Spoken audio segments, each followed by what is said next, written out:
bajos ingresos, la desnutrición y las condiciones precarias de la vivienda realmente generan una problemática que es sistemática y que requiere una solución también sistemática.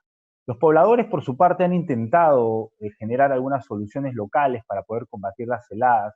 No obstante, la precariedad de sus viviendas, la falta de capacidades y quizás algunos tipos de conocimientos que pueden generar soluciones sostenibles, podrían significar una alternativa para combatir esta problemática. Para que tengan una idea, una de las formas de poder combatir esta problemática está enlazada con el uso de cocinas dentro de las viviendas. No obstante, el uso de cocinas a leña o a bosta puede generar hasta 70% de contaminación. Es decir, uno intenta combatir las heladas por un lado, generando calor dentro de la vivienda, pero por el otro lado las personas prácticamente se envenenan. Frente a esta problemática es que tenemos a estos dos especialistas en el tema que han trabajado durante muchos años sobre el tema. En principio voy a darle pase al ingeniero Jorge Soria Navarro, quien es bachiller en ingeniería mecánica, además tiene estudios de maestría en gestión política, innovación y la tecnología, y él es el coordinador del proyecto Casas Calientes Limpias, que es una iniciativa de la Universidad Católica. Además de haber trabajado en distintos proyectos con energías renovables, ha trabajado muchos años en esta búsqueda de poder enlazar a la universidad con el Estado y también con la empresa. Además, ha liderado la intervención que ha tenido la Universidad Católica con FONCODES durante algunos años y esta experiencia es la que nos va a comentar. Por favor, Jorge, te pediría que nos pudieras básicamente contar la experiencia que han tenido desde la universidad trabajando con el Estado. Buenas tardes, Bernardo. Buenas tardes con todos.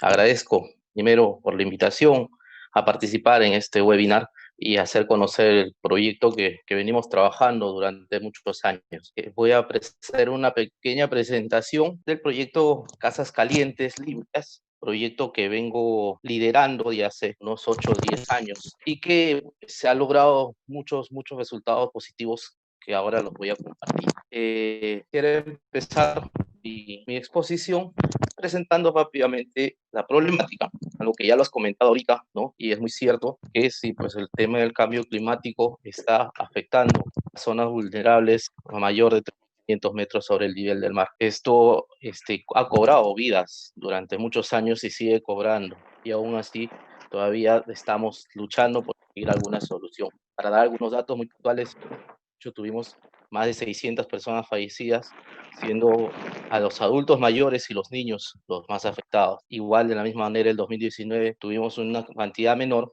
alrededor de 200, pero igual todavía no encontramos una solución. Sabemos que el sector más vulnerable es las zonas o los departamentos que se encuentran alrededor de la cordillera, ¿no? Siendo, como tú lo comentaste, Cusco, Puno, los lugares donde la helada llega a casi 90 días. Nosotros hemos hecho un balance, un análisis juntando datas de CENEPRED, CENAMI, en fin, de varias instituciones, y hemos logrado identificar alrededor de 400.000 familias en todo el Perú. Es una cantidad muy grande que debemos buscar una solución para estas personas. Bueno, yo pertenezco al grupo Apoyo al Sector Rural, ¿no? Soy el responsable del proyecto Casas Calientes. ¿Qué viene a ser Casas Calientes Limpias PUC? Casas Calientes es un conjunto de tecnologías que son implementadas en las viviendas que ya la gente construye. Entonces nosotros adaptamos estas tecnologías. ¿Para qué? Para poder disminuir las bajas temperaturas que afectan estas viviendas. Es decir, en las noches las temperaturas logran hasta menos 20 grados, como tú comentas. En este caso, este conjunto de tecnologías lo que permite es que esta temperatura no baje tanto al interior de las viviendas. Un poco para presentar cada vez las tecnologías rápidamente, porque creo que esto ya lo conocen, ¿no? Voy a tratar de presentarlo en estos minutos. Son diversas tecnologías muy sencillas que hemos tratado de adecuarlos a la forma de vida y a la forma de cómo la gente vive en las zonas rurales del país, ¿no? Entonces tenemos la parte principal, que nosotros le hemos llamado pared caliente, que es un sistema que se encarga de aprovechar la radiación solar del sol durante el día para poder calentar el aire de la vivienda durante todo el día y poder tenerlo en la vivienda de manera más caliente. Pero para esto nosotros necesitamos aislar la casa. Es necesario aislar la casa para que al calentar nosotros el aire no podamos perderlo rápidamente. Y es por eso que se ha incluido dentro del paquete de casas calientes diversos sistemas de aislamiento, ¿no? El sistema de aislamiento del techo, una tecnología muy común, muy conocida de ellos, es una malla arpillera que se les coloca como un falso techo, la cual lo pintamos con col y yeso para que pueda no se pueda perder el calor por ahí, ¿no? Luego también hacemos el aislamiento de puertas, ventanas, ¿no? Modificamos si es necesario cambiar las puertas o las ventanas, lo hacemos, un sistema de doble ventana también para que pueda generar un aislamiento.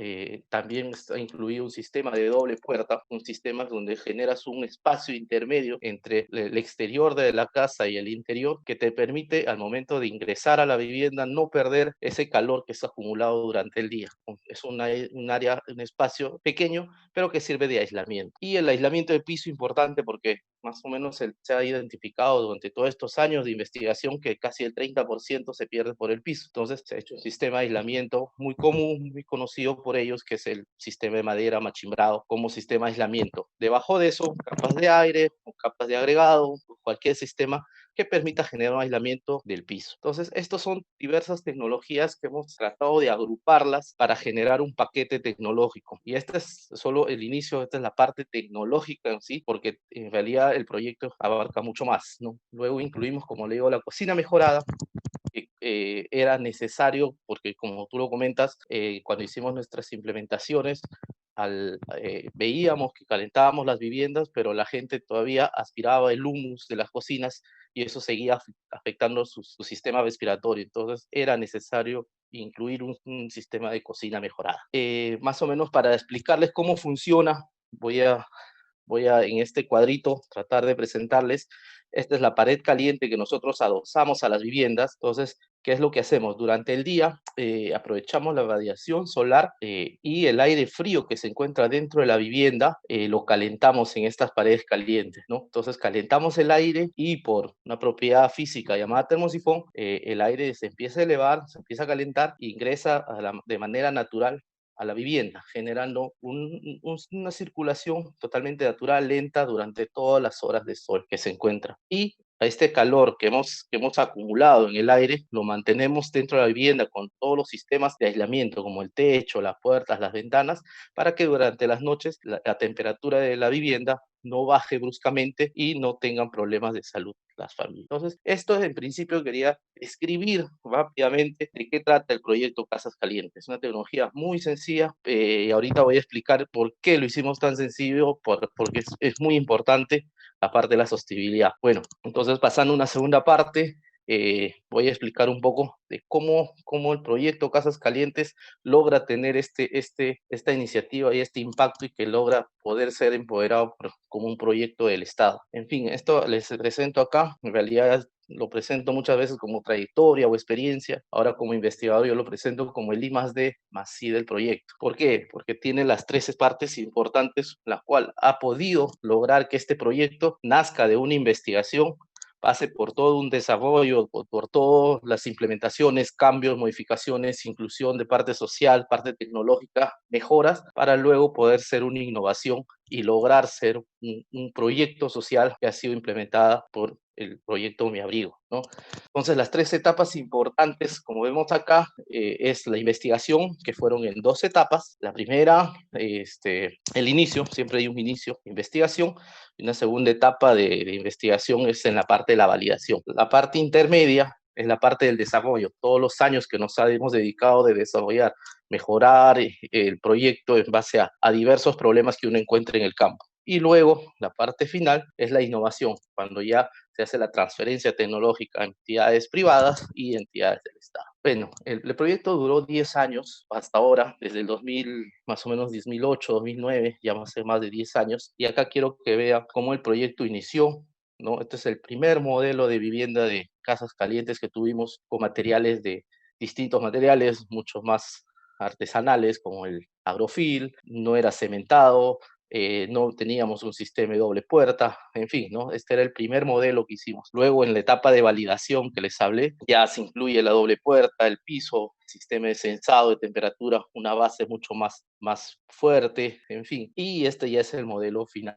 que ha sido adaptado y transferido a FUNCODES. Dentro de la parte técnica, hemos tenido que incluir las capacitaciones a la gente de la misma zona que nos ayude a conocer, porque no es como les digo, no es algo muy complicado ni algo muy tecnológicamente difícil, es muy sencillo de poder implementar, entonces era necesario la participación de la gente. Esto los años de trabajo de estos 10 años nos ha enseñado a identificar y eso ha ayudado mucho a que el proyecto pueda ser validado.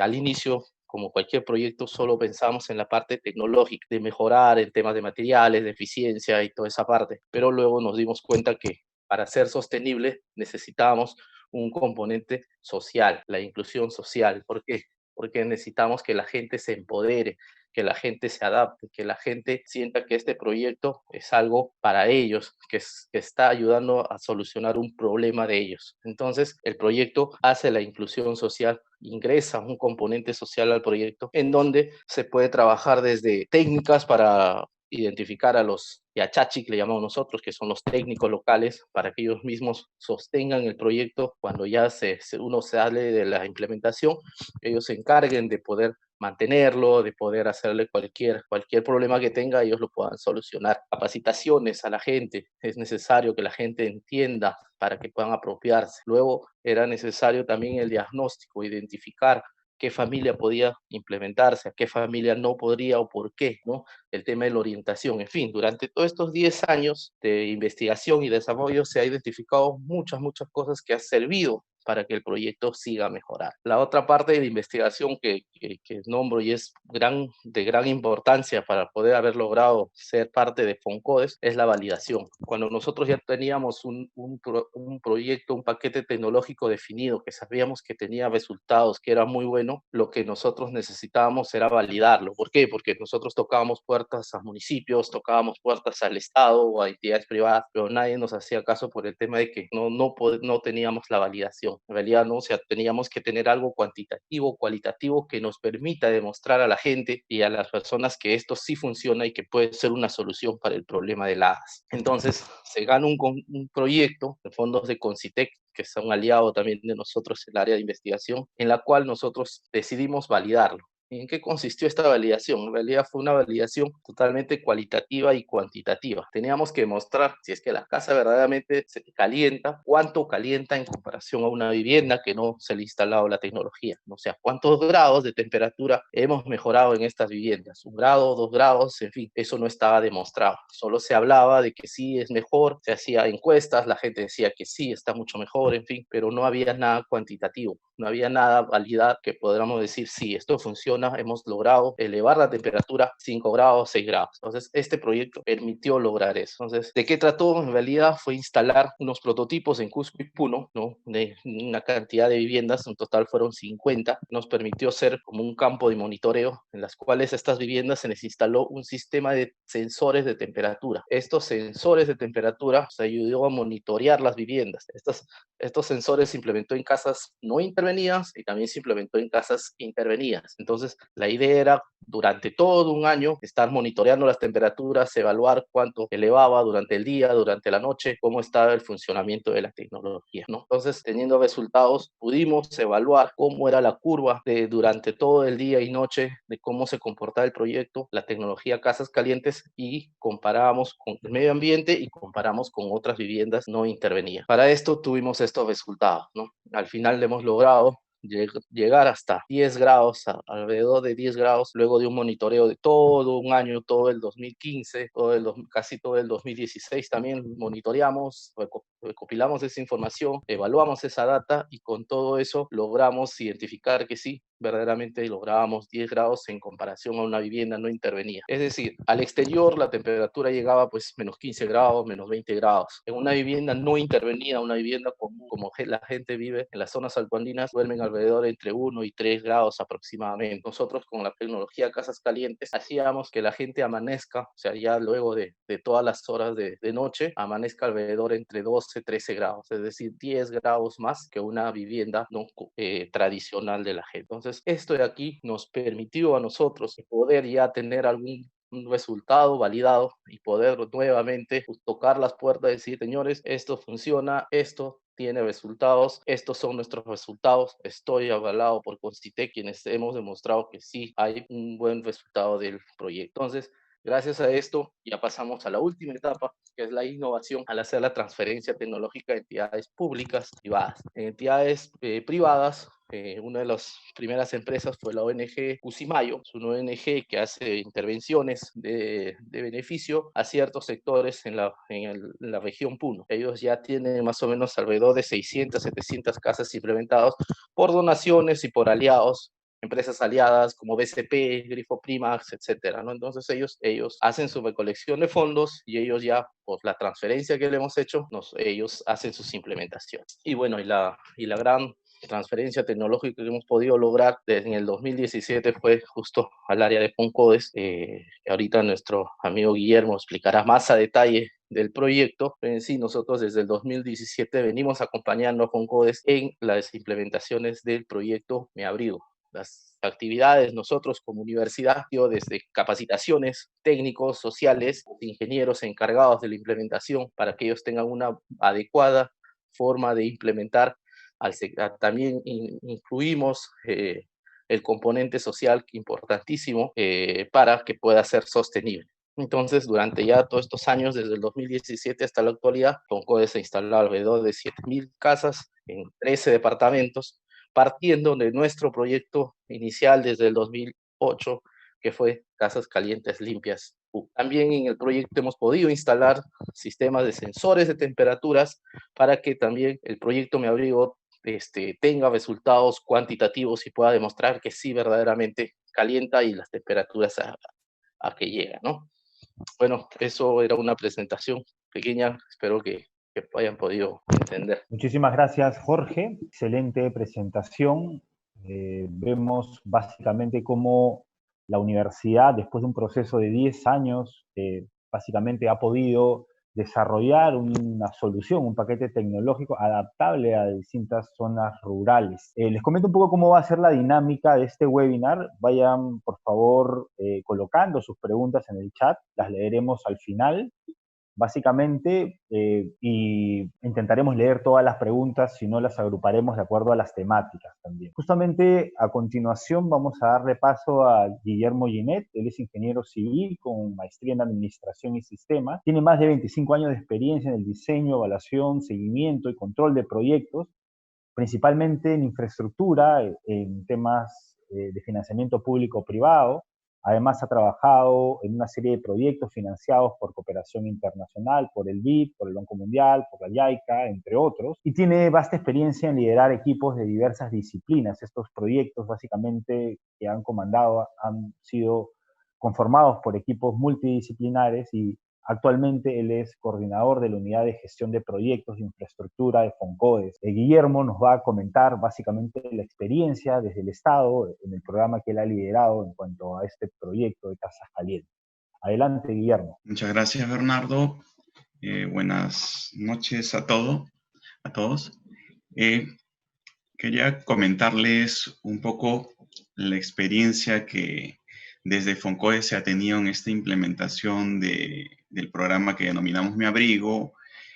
Como decía Jorge, a partir de la experiencia que ha tenido la Universidad Católica a través del Grupo PUC. Nosotros con Jorge iniciamos conversaciones en el fin del 2016, un poco a la expectativa de poder implementar algo para las heladas del 2017, ¿no? Estamos hablando en diciembre más o menos, nos contactamos para poder ver cuál era la experiencia de la Católica en cuanto a estos temas de mejorar el confort, la temperatura en viviendas.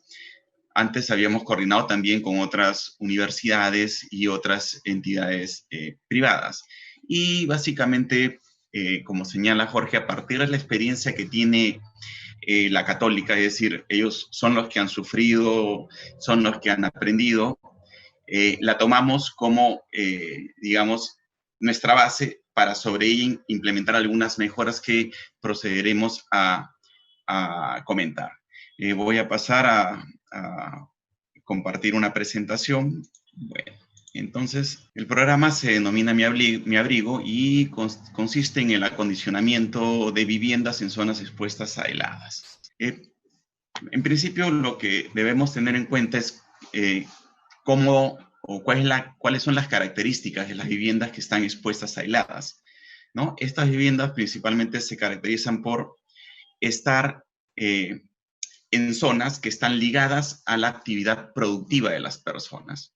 Generalmente es agrícola o ganadera. Adicionalmente, los hogares son utilizados como depósitos de producción, ¿no? Agrícola o artesanal o para el cuidado de animales menores. El diseño de las viviendas está condicionado por la dureza del clima y por la disponibilidad de materiales con los que cuentan para la construcción, ¿no? Piedra generalmente, adobes, o sea, barro, crines, ichu para hacer las coberturas o para hacer las tejas, otros tipos de materiales como el adobe, etcétera, como el barro. Digamos, o sea, la primera condición, tenemos dónde se ubica la vivienda ligada al componente productivo o de sostenimiento de la familia y cómo está construida la vivienda. Esto hace que estas viviendas tengan, digamos, cierta precariedad, y esa precariedad viene del tema de la construcción empírica y adicionalmente porque tienen limitados servicios, ¿no? No tienen agua, desagüe o energía, ¿no? Pública, al menos, o agua segura. Y adicionalmente tienen escasa ventilación, como comentó Bernardo. Las cocinas se juntan con el dormitorio, ¿no? Que es a su vez criadero. Entonces, digamos, estas condiciones hacen que estas viviendas también sean no solamente expuestas a heladas, sino también mal construidas y con estas precariedades. Adicionalmente, lo que el CENEPRED, el Centro para la Prevención de Riesgos de Desastres, ha establecido, ha analizado, es cuál es el riesgo de los centros poblados y de la población ante las heladas. El CENEPRED, digamos, hace el análisis a través de dos factores, ¿no? La susceptibilidad y la vulnerabilidad que determinan el riesgo, ¿no? La susceptibilidad está asociada a lo que es la predisposición a las heladas, ¿no? La frecuencia y a qué temperatura va bajando las heladas. Y la vulnerabilidad es la fragilidad y resiliencia de la población. Entonces, para sacar esto, usan una variable de aproximación que son las NBIs. Haciendo este análisis de riesgo, lo que encuentra el CENEPRED es que hay 155,000 personas que están viviendo en riesgo muy alto y 444,000 en riesgo alto. Esto está tomado del Plan Multisectorial recientemente aprobado, Plan Multisectorial ante heladas y friaje, que son un conjunto de intervenciones que hace el Estado para atender este tema de friaje. Son múltiples sectores que se conjugan para atender estas zonas. Este plan multisectorial ha establecido prioridades. Ha priorizado en la zona en el escenario muy alto a 43,000 viviendas y en el alto a 69,000, es decir, más de 100,000 viviendas que son las que tienen que ser atendidas por este riesgo alto o muy alto ante las heladas. Como señaló Jorge, los niños y los adultos mayores a 60 años son el grupo poblacional más afectado las bajas temperaturas, ¿no? Tenemos aproximadamente 1.4 millones de personas que son las que se ven afectadas por infecciones respiratorias agudas en estas zonas. Ahora paso a comentarles un poco la experiencia de Mi Abrigo. El programa Mi Abrigo lo que busca es disminuir esta vulnerabilidad de las personas expuestas a las heladas, a través de la implementación de 4 tecnologías, como comentó Jorge: muro trombe, el aislamiento térmico, el reforzamiento de los muros y la instalación de las cocinas mejoradas. En el año 2017 lo que se hizo es el acondicionamiento de un dormitorio y las cocinas mejoradas a leña, y en el año 2019 se acondicionaron 2 dormitorios para que se evitase el hacinamiento, es decir, que compartan padres e hijos, cuando eran muchos, un solo ambiente. En el 2017 y 2018 se invirtieron 32 millones de soles a 3.290 hogares, y en el 2019 73 millones a 4.000 hogares. Imagínense, estamos hablando de 7.000 hogares y tenemos una meta de 100.000 que están expuestos a altos y muy alto riesgo ante las heladas, ¿no? Entonces, aquí viene la parte, digamos, en la que se junta la parte privada, la parte de investigación que ha hecho la PUC con cómo implementarlo a través del Estado. Foncodes ha empleado desde su creación hace casi 30 años una modalidad que se denomina núcleos ejecutores, que ya la vienen empleando muchas entidades públicas. Esta modalidad permite que la comunidad se organice, elija representantes y ejecute los proyectos como si fuera un privado, sin estar sujeto a la ley de contrataciones, ¿no? Sin estar sujeto a todo lo que normalmente una entidad pública requiere para ejecutar sus proyectos. Entonces, este esquema, el núcleo ejecutor, es bastante ágil y le permite a Foncodes entregar el dinero directamente a los representantes del núcleo ejecutor a través de un convenio donde se establecen las responsabilidades con un veedor por parte del gobierno local. Este núcleo ejecutor es designado por la propia población o grupos de centros poblados que eligen a sus representantes. Generalmente el tesorero es una mujer, ¿no? La tesorera es una mujer, y no solamente ellos manejan, sino son asistidos por profesionales, que es un proyectista residente y un capacitador social, es decir, un ingeniero o arquitecto y un profesional en ciencias sociales son los que asisten a este núcleo en la ejecución de su proyecto.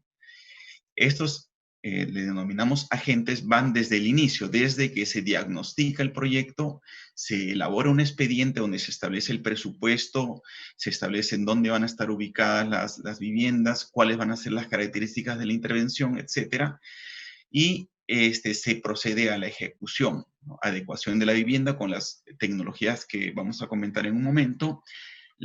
Se efectúa durante todo este proceso la capacitación en el uso y el mantenimiento, y posteriormente se hace una liquidación que consiste en que este núcleo ejecutor que recibió recursos pueda rinda cuentas sobre lo que se les entregó, con documentación que acredite ese gasto, ¿no? Foncodes, por su parte, a través de sus unidades territoriales que tiene a nivel nacional, 26, supervisa que se realice todo conforme a lo establecido, y la sede central de Foncodes lo que hace es monitorear la labor de las unidades territoriales. ¿Qué es lo que tenemos como tecnologías implementadas o actividades que se realizan? Primero, como comentamos, la capacitación social, es decir, Foncodes durante todas sus etapas, desde la conformación del núcleo ejecutor, busca la participación de la población que va a ser beneficiada.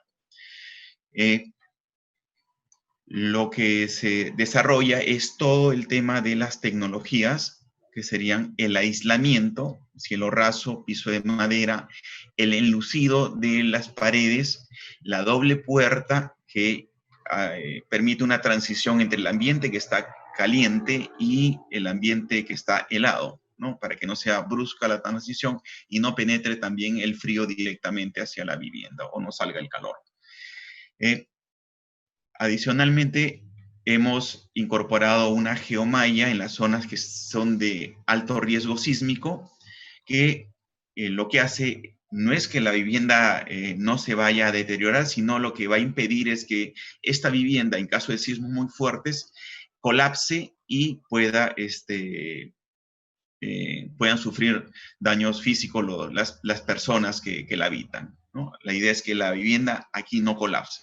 Entonces, esta geomalla también es una innovación, es decir, la vivienda propia que tenía el poblador es acondicionada de tal modo que no solamente es térmicamente confortable, sino que es segura ante efectos sísmicos. Adicionalmente, bueno, se incorpora lo que es la pared caliente, como se señaló, que es unas estructuras de maderas con policarbonato que son bastante resistentes a las granizadas, por ejemplo, ¿no? Que son muy frecuentes acá y que a partir de la experiencia que tuvo el grupo rural de la PUC, digamos, han determinado que es el material, digamos, más adecuado para estas zonas, ¿no? Y probaron, como señalaron, con plásticos, con vidrios, etcétera, y llegaron a la conclusión de que este material, digamos, es el más apropiado, ¿no? Se pintan las paredes de negro, etcétera.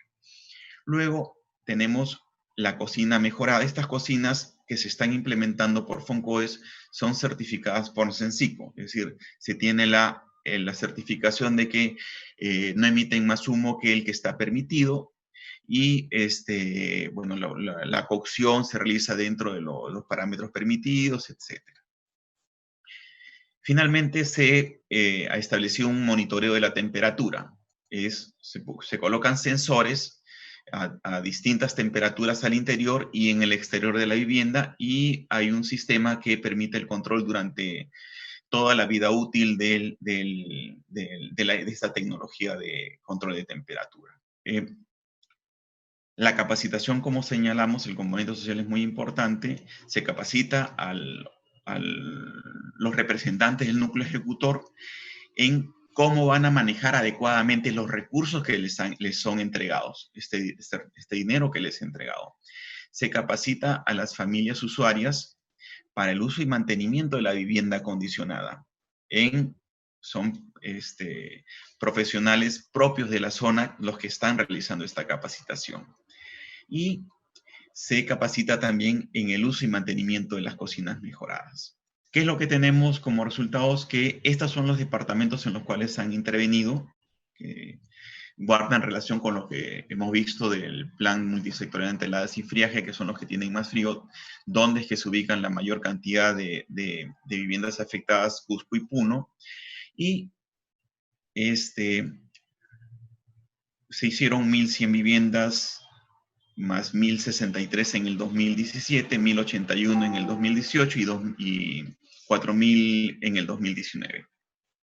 Entonces, lo que podemos apreciar un poco aquí es las satisfacciones de las personas, la satisfacción de las personas que reciben, digamos, su vivienda, la vivienda que tenían antes, ¿no? Totalmente cambiada, ¿no?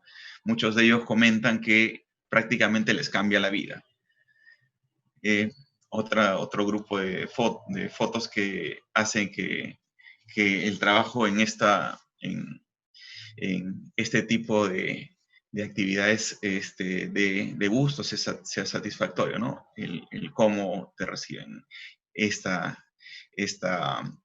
tecnologías, ¿no? Es decir, la realización de las personas. Muchas gracias, eso es lo que quería compartirles, ¿no? Espero que haya quedado claro y les genere el interés en averiguar un poco más sobre esta tecnología y se promueva y se difunda un poco más este tipo de intervenciones. Muchas gracias. Muchísimas gracias, Guillermo. Excelente exposición.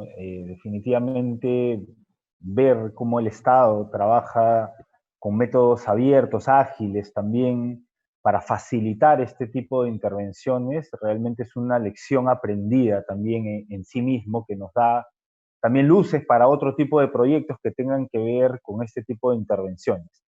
Bien, hay una serie de preguntas en el chat. Vamos a intentar responderlas todas. Hay algunas preguntas de corte técnico que las haré específicamente para Jorge. Hay algunas más de proyección que se las haré específicamente a...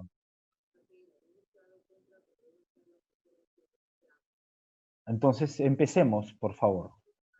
Veamos. Básicamente preguntan específicamente a qué temperatura se puede llegar, cuánto es lo que eleva la temperatura. Esta pregunta iría hacia Jorge.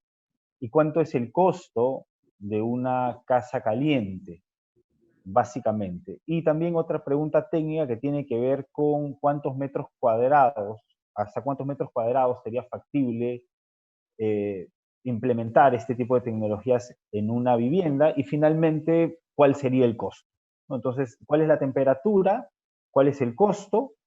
¿Cuántos metros cuadrados son los óptimos para poder hacer esta implementación? Y esta pregunta se la hacemos a Jorge específicamente. Bien, bueno, primero con el tema de la temperatura. Nosotros hemos podido validar que hemos logrado con esta propuesta de casas calientes elevar la temperatura entre 8 y 10 grados con respecto a una vivienda no intervenida. Es decir, en una vivienda donde no se ha instalado la tecnología, donde no es una vivienda común, donde la gente vive normalmente hecha de adobe o de piedra, que en algunos casos viven, las temperaturas, como les digo, amanecen o están durante toda la noche entre 1, 2, 3 grados de temperatura.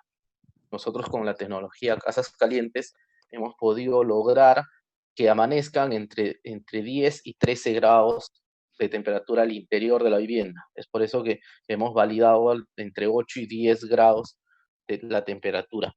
En tema de los costos en realidad es muy variado. Voy a tratar de llegar a un costo estándar. El costo PUC en el tema de las viviendas, hemos llegado hasta 8.000 soles por vivienda a partir de 20 casas. Lo que pasa es que cuando se hace menor cantidad de casas, la parte logística empieza a elevar los costos, ¿no? O sea, estamos hablando de comunidades muy lejanas, donde no hay incluso cafeteras para llegar,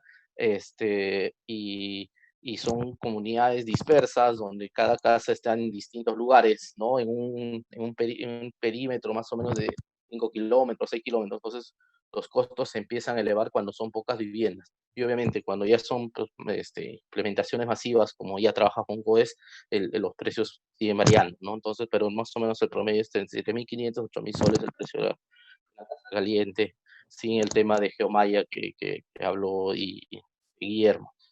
El costo, ¿qué más será el otro punto, Bernardo? Básicamente el tamaño ideal para la vivienda. Ok, ok. Bueno, en realidad todo depende las casas cuando se hace la implementación. eh, Hemos hecho casas desde dormitorios, en realidad son dormitorios, porque ya la gente lo que hace es vivir en dormitorios de entre 9 y 12 metros cuadrados, este es el promedio estándar, pero también hemos identificado dormitorios mucho más grandes, de 16, 20, 25 metros cuadrados. En realidad se puede implementar esta tecnología en cualquiera de estas. Lo que va a variar es el dimensionamiento de esta pared caliente que se ha desexplicado, ¿no? Que en función a la cantidad, en función al área, esta pared va creciendo, ¿no? Entonces, y obviamente si va creciendo, también va creciendo los costos, ¿no? Entonces, el precio que yo les he estado dando es más o menos para una casa, un dormitorio estándar entre 9 y 12 metros cuadrados. Excelente, Jorge. Seguimos con las preguntas. Hay una pregunta que está enfocada y estaría direccionada hacia Guillermo. Si consideran que alguna de las implementaciones ya realizadas es necesario revalidarlas, básicamente. Y ante esto hago una segunda pregunta que también hace una persona en la audiencia que está ligada a cómo funcionan los núcleos ejecutores en cuanto al monitoreo de evaluación y si participa la Contraloría en este proceso básicamente de monitoreo. Esta pregunta va dirigida hacia Guillermo. Ok. Si se va a revalidar la tecnología, bueno, o sea, lo que se hace es, digamos, lo que hemos hecho con el grupo PUC es tomarla y un poco personalizarla, customizarla, no sé cómo para que sea adaptada a a la manera en la cual Foncodes ejecuta los proyectos, ¿no? Es decir, no podemos hacer una o dos casitas, tenemos que hacer un grupo de casas porque intervenimos con un grupo de gente, son profesionales que tienen que abarcar varias viviendas. Entonces, digamos, esa es, digamos, la validación que hacemos de la intervención que hizo la PUC, ¿no? Es decir, la personalizamos hacia la manera en la cual tiene que intervenirse como proyecto, ya digamos, a nivel del Estado. Los núcleos ejecutores, como comentaba, es la propia comunidad que se organiza para que elija a sus miembros, a sus representantes, que van a ser los que van a ejecutar el proyecto. Van a hacer el manejo administrativo, van a hacer las compras, van a contratar a los profesionales y van a hacer la rendición de cuentas. La Contraloría, como en cualquier entidad pública, participa siempre, ya sea a través de sus servicios de control simultáneo o posterior. El programa Mi Abrigo ha tenido servicios de control de este tipo, ¿no? A través del OSI, o puede ser también a través de la Contraloría. O sea, los órganos de control para todas las entidades públicas siempre están previstos que ejecuten su labor, ¿no? Ninguna entidad pública se puede escapar del control. Y había una pregunta respecto al INVIERTP. Quería comentarles que este tipo de proyectos, por las características, no constituyen proyectos de inversión. O sea, no son proyectos de inversión pública, ¿no? Por tanto, no están considerados dentro del INVIERTP como proyectos de inversión pública. Muchísimas gracias, Guillermo. Hay otro set de preguntas básicamente dirigidas a mejoras en el prototipo, que van a estar orientadas hacia Jorge. Se tiene proyectado, por ejemplo, la implementación de este tipo de tecnologías en infraestructuras educativas, sería la primera pregunta.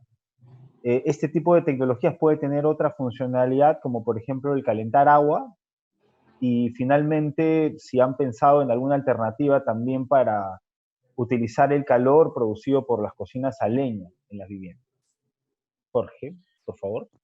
Bien, sí, nosotros como investigadores obviamente seguimos trabajando en mejorar nuestras propuestas. Una de las alternativas, sí, tenemos un modelo piloto para colegios, ¿no? Partiendo de toda nuestra experiencia, tenemos un modelo que estamos en la etapa de desarrollo y validación para poder ya nuevamente ver la forma de llegar. También el mismo sistema para confort térmicos, también estamos trabajando, tenemos una propuesta, un sistema CAT que esperemos, ¿no? Tomarlo en otro webinar, conversar un poco más a detalle eso, que estamos trabajando con otro ministerio, con el Ministerio de Vivienda. Es un sistema renovado, nuevo, para viviendas ya que se está interviniendo desde cero, ¿no? A diferencia de este proyecto de Foncodes Mi Abrigo, estas son viviendas que se están interviniendo, ya son viviendas que ya están construidas. Entonces, este es un proyecto de adaptación. Estamos adaptando tecnologías a viviendas. En el caso de otro sistema que estamos trabajando es para viviendas que se van a construir desde cero, ¿no? Bueno, en fin, y el tema de las cocinas, sí, también tenemos un piloto, ya un modelo que estamos usando las pérdidas de calor de las cocinas para poder calentar viviendas, ¿no? O sea, ya está también en piloto, está todavía un poquito más bajo, estamos en investigación todavía ahí, estamos probando los resultados todavía en laboratorio, pero esperemos que en un tiempo más podamos lograr también identificar y validar. Y es más, ¿no? Esta cocina que hemos generado, para comentarles un poco, no solo te da confort térmico, sino también estamos tratando de que las pérdidas, aparte de dar confort térmico en un dormitorio, se pueda tener agua caliente, aprovechar ese calor también para calentar agua y tener todo un paquete completo de cocina limpia, con calefacción de dormitorio y agua caliente para la higiene, ¿no? Entonces, estamos en piloto, estamos en investigación, pero esperamos tener grandes resultados a futuro. Excelente, Jorge. Hay otra pregunta que tiene que ver básicamente con lecciones aprendidas. Muchos de estos proyectos de tecnología suelen fracasar a veces en su intento, ¿no? Menciona Hugo Torres la experiencia de Sensico, que se implementaron tecnologías similares hace muchos años atrás.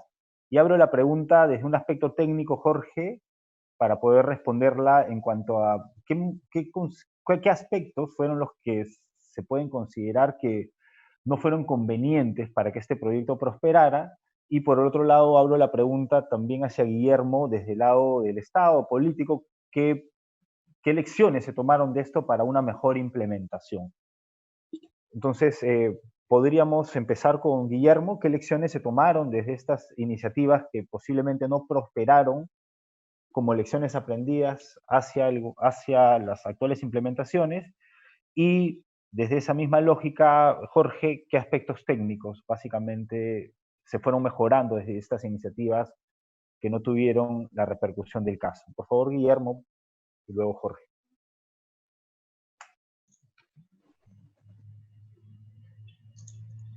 Claro, bueno, generalmente las intervenciones de este tipo tienen su talón de Aquiles, digamos, en la apropiación en el tema social, ¿no? Es decir, cuánto el beneficiario está eh, comprometido, capacitado para usar y mantener esta tecnología o cualquier tecnología que se le ¿cómo se llama? Que se le implemente. Entonces, en el caso de Foncodes, en lo que hemos incidido es en un componente social muy fuerte. Como comentamos desde prácticamente el inicio del proyecto, desde que antes de que se genere el proyecto, ya están los profesionales sociales conjuntamente con los técnicos conversando, comunicándose con la comunidad. Entonces, la idea es que desde que nace el proyecto, incluso hasta después de que acaba, el componente social esté desarrollándose. ¿Para qué? Para que se apropie, para que sepan cómo manejar, sepan los beneficios, ¿no?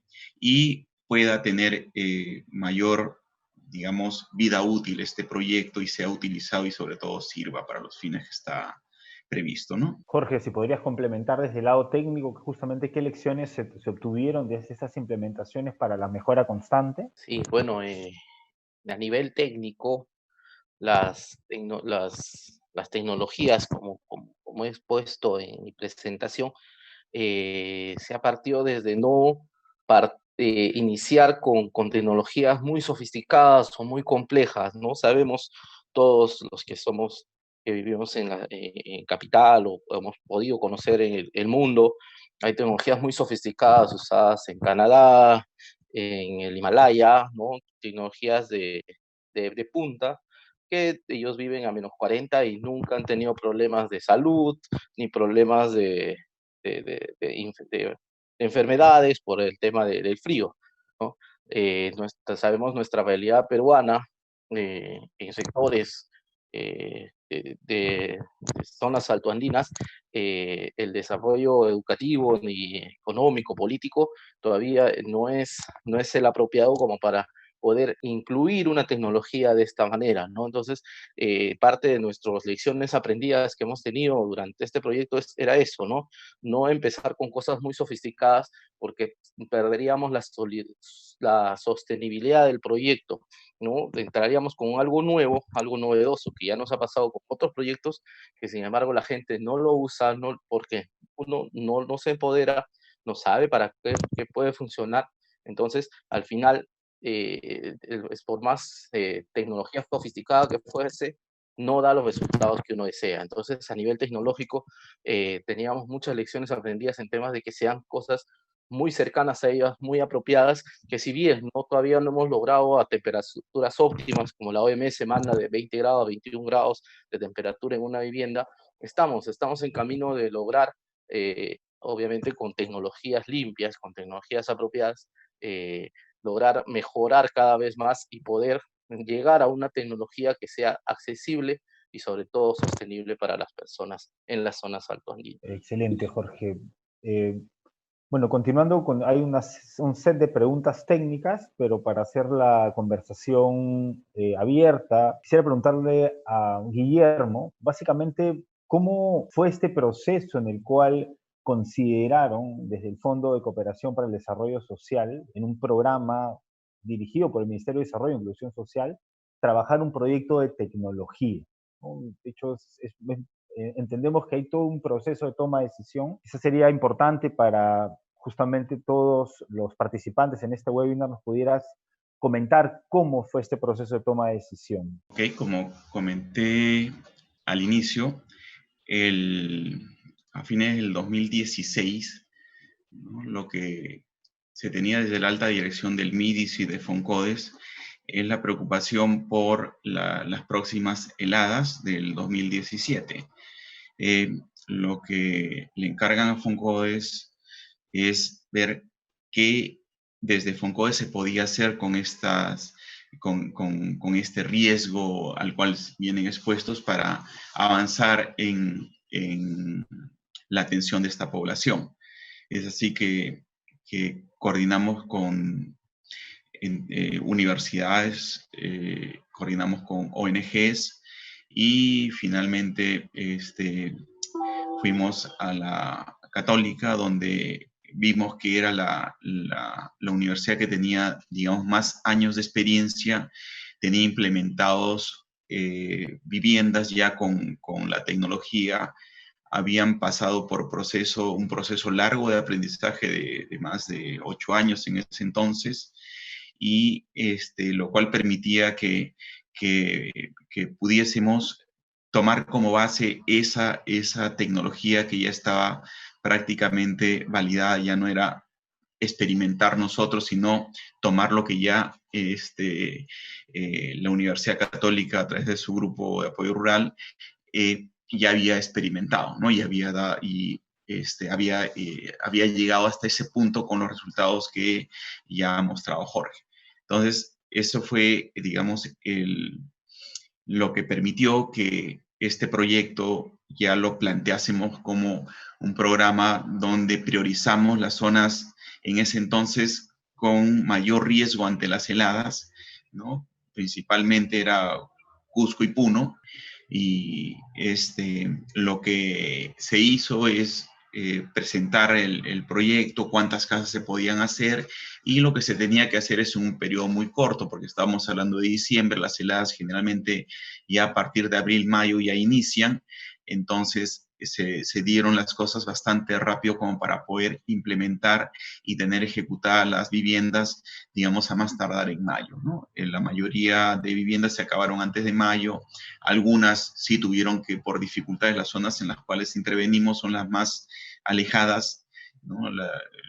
Y estas zonas expuestas a heladas son, digamos, las de más difícil acceso. Entonces, hay una dificultad mayor para lo que es la ejecución, ¿no? Llevar a veces operarios, ¿no? La mano de obra no calificada es de la zona, pero los operarios sí tienen que ir de otras zonas, ¿no? Llevar profesionales, llevar materiales que a veces son de fuera, ¿no? La madera, el policarbonato, que es importante, ¿no? Entonces, todo lo que se tuvo que hacer en esa primera experiencia tuvo que realizarse bastante rápido para mostrar que esta tecnología se podía implementar rápidamente y se podía tener los resultados que ya había vislumbrado el grupo PUC. Muchas gracias, Guillermo. Hay otro set de preguntas técnicas que se las voy a hacer directamente a Jorge. Básicamente, en principio, ¿qué sistema